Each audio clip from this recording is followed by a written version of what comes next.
Has Laporte been gone for a long time? Luna Meluna Lindsay less sketchy all of a sudden. Holy, so chills. No, we're just having fun, bro. You guys can start. I wanna go get videos tomorrow. Hello everybody, welcome back to another episode of the For Football Show. I'm here with your boy Thabang. My name is Thandulwazi. Welcome back. So we're gonna do a Premier League team of the season, our team of the season. Yes, sir. And we're gonna use a 4-3-3 formation with one holding midfielder. So yeah, we're gonna just pick it from there, man. So who's your goalkeeper of choice? That's a sticky one, but my goalkeeper of choice, even if my boy De Gea has had a good season, a great season, fantastic season actually, I'm going to go with Alisson Becker. Yeah, I mean, from the short list, we can have Mendy faded away, to be honest, but he was a very good lad. In the beginning. Yeah, in the beginning. De Gea and I think, is it Ramsdale? They have the most saves in the league, but we can't really put De Gea there because we have a 0 goal difference. But then Enela individually, he has had a very, very good season. But yeah, like you said, man, I'm gonna go with Alisson because he's the best at shot stopping, one-on-ones. His distribution is superb. So those one-on-ones, I feel like people don't understand how hard that is. Later, one-on-ones are hard, man. And to avoid being chipped, yes. You have to press at a certain time. And your reaction as well. And your reaction as well. You have to keep your eyes on the ball at all times. Don't close your eyes. It's not a joke stopping one-on-ones, TBH. So yeah, I'm going with Alisson Becker. So do we go fullbacks, centre-backs, or centre-backs, fullbacks? Fullbacks, centre-backs. Fullbacks for me, left back, innit? I'm gonna put Joao Cancelo. He's been there for City in both flanks, actually. So he's my go-to left back. On the left back side, I'm gonna put my boy. This guy is so. The word isn't underrated, but I think he's not overlooked. He's not appreciated. He's such a vital part of the team that he plays in, and people don't see it. Like if you remove him, you could find out that, oh my days, you need him. I'm going with my man Robertson. That's my left back. Yeah, it's a tough debate. For me, it was a tough debate between him and Joao Cancelo. It was a really tough debate because then I feel like Robertson is much more rigid than Trent. Yeah, he is. Because he has a very good defensive presence and offensively attack. As well. You know, he's making those runs, those Federico Valverde runs, those hard runs. Yeah. He just passes into space. So yeah, he's that type. I understand from your point of view putting Robertson. So yeah, if the in exam Cancelo scored 98, Robo scored 96. That's how close it is. So yeah, now I'm going with Cancelo. Alright. Your right back of choice. My right back of choice is going to be Joao Cancelo. Honestly, for me, you're putting Cancelo. I'm putting Cancelo on the right because Cancelo has that dependability, that aspect of dependability. You know that he's going to be there defensively. He's not as solid. He's not solid at the back, but he has the defensive presence. It's there. And I'll put him over Trent because I just feel like it's not just cross inshallah for him. I'm not saying it's bad, but he has that element of he can absence. He can get into 1-2s with the midfield. You mean who? Joao or Joao? Yeah, Joao. I feel like he's like a jack of all trades. Yeah, he can. He's a ball player. He's not shy on the ball. You find him up there. You find him in the middle. In the middle you find field, him. You see what I mean? Like, that assist when he assisted Sterling. Yeah. Yes. Even the goal against, I don't know if it was Newcastle or what, when he cut into the mid and they yeah. I remember that goal. Just that offensive awareness that to me just spoke volumes. That Joao, that guy is just too good. For me, I've been having troubles between Trent and Reece, but yeah, like we said, a lot of Chelsea players for me have faded out.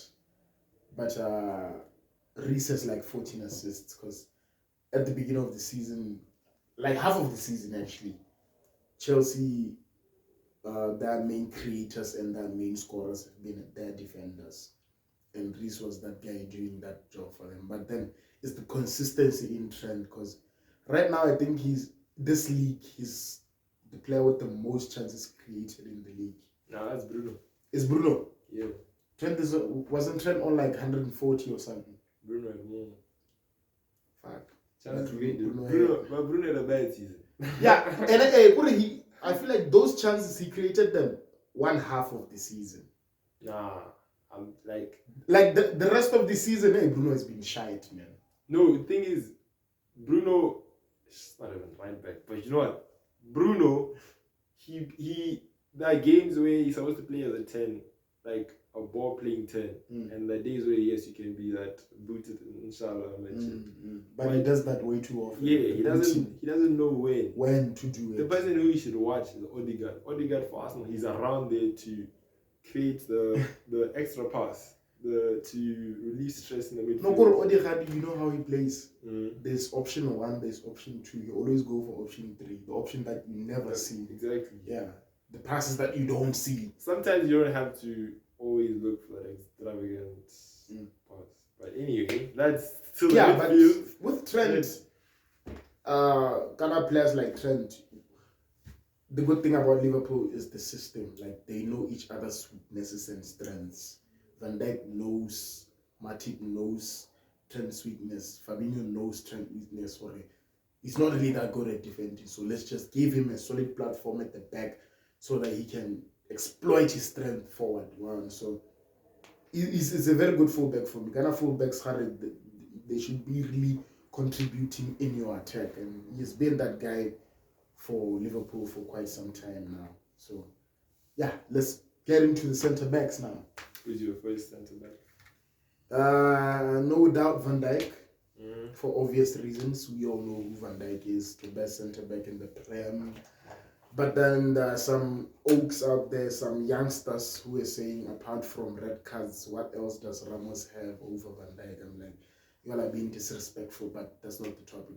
So for me, it's Van Dijk. He hasn't lost the game home at Anfield. He is a very solid player. He's very composed, bruh. Because I remember, was it Odegaard? The last time they played, Odegaard managed to get away from Van Dijk, like with a skill move, beat him.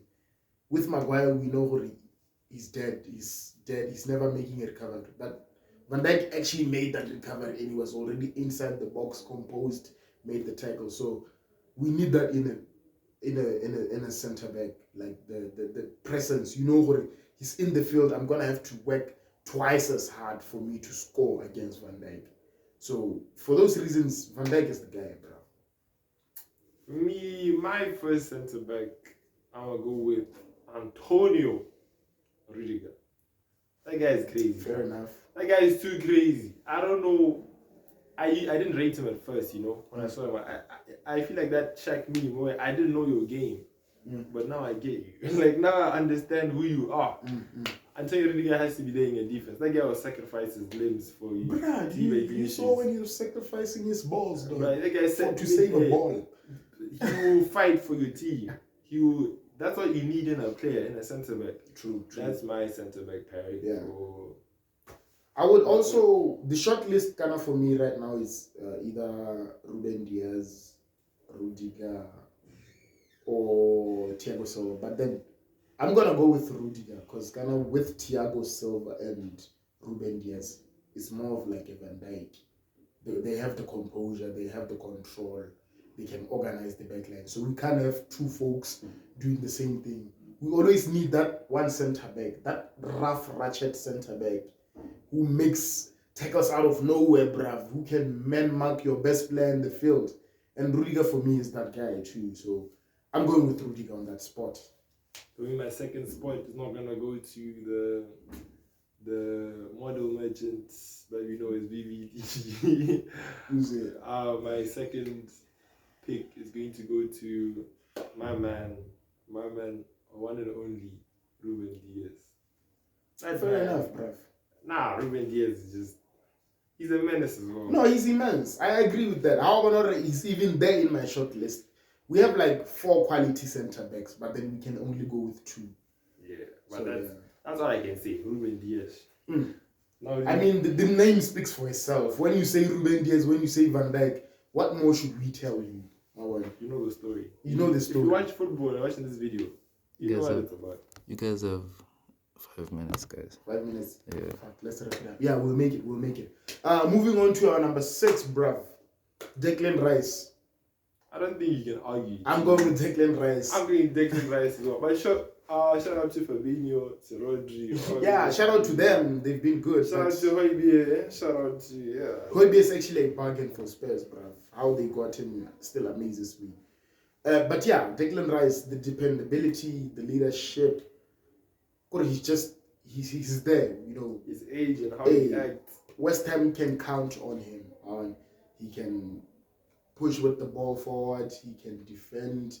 He can protect the back line. So he's pretty decent. He's okay. He's superstar TBH, but his price tag is the one that's a bit shaky. But it's English tax. It's English tax. Yeah, it's there in every player.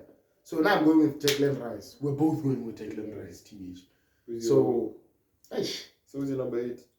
Fucking hell. I mean, KDB, yeah, for sure. KDB? He's immense. I can't argue with that. He has a presence on the ball. You can't really do shit to him when he has the ball in his feet. You can see what he's going to do, and he's still going to execute it. Even the stats tell her, like, progressive passes, like the passes going forward, Bruno has more, but less accuracy. But with De Bruyne, when he has the ball, when he makes that forward pass, you know something is bound to happen. The Aston Villa game, that far post goal, Yaka Alkay Gundogan.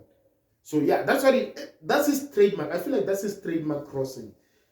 Every time you see him drifting to the right, he's going to hit that hard and low cross to the far post, and you simply can't defend it. So hey, for me, it's KDB in terms of chances creation. For me, my number 8 is not KDB though, but it's going to be one of his teammates, Bernardo Silva.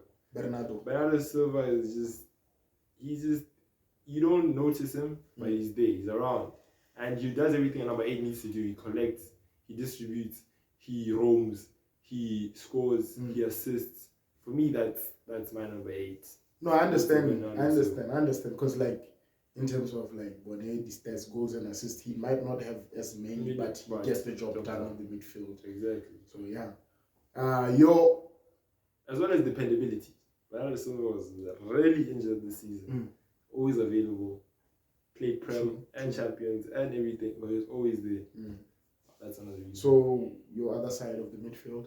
My number 10. Hey, that's a sticky one. So do you want to start? I'm still thinking. I mean, you see that? 2 minutes. Okay. I wouldn't mind going with Mason Mount. Mason? Yeah, sick man. He has been their player of the season. Yeah, their player of the season. Yeah, his work rate is okay, bruv. Like, as long as we have goal scorers up front, he'll just get the dirty work done for I cricket Kilibilo, and I have my chance creator, I have my De Bruyne in the field. So I just need that person who can go up and down the field with the ball. We already have a number 6, so now I'm going with Mason Mount. My number 10 is going to be Kai Havertz. That's my number 10. Kai Havertz, simply that. He's just better than Mount. He sleeps better than Mount. He wakes up better than Mount. Although he can miss 19 chances and score 1 goal, but hey, it's whatever. Havertz is the future. He's the man that's going to carry Chelsea forward, not young Mason. But anyway, who's your right wing? Over front 3, we don't need to argue. I feel like front 3 is obvious. Right wing, we go with Mahmoud Salah. Yeah, that's it. That's plain it. And simple. Hey, you know who Salah is. You know who Salah is. Salah. Right wing, the underappreciated. No, left wing, the underappreciated Son Heung-min. He can score left, right. He's always there. When Spurs score, you know he's there in the score sheet, either assisting or scoring. That's how big he is. Such a dependable player. Hey, and he even clinched the golden boot on the last game. I remember telling Oaks he's going to match Salah. And that's what he did. Striker, It's obvious, bruv. It's See, Ronaldo. receiver. It's Nah, there's Ronaldo. only one option. There's only You one can't tell option. us flipping Kane. You can't tell us flipping. There's nothing else you can There's tell nothing us. else you can tell us, dog. What have they done better than That's him? it. Owen? So yeah, it's Ronaldo all the way. Because I've been saying this at the half of the season, where like the front three are the top goal scorers are going to be the ones front three in play of the season. So yeah, it's Ronaldo. Comment, like, subscribe. You know what to do. Peace. You guys said you left wing. I mean right wing. Yeah. Okay, thank you. Who do you like, man? You need to think about it. Nah. Salah. You've accepted.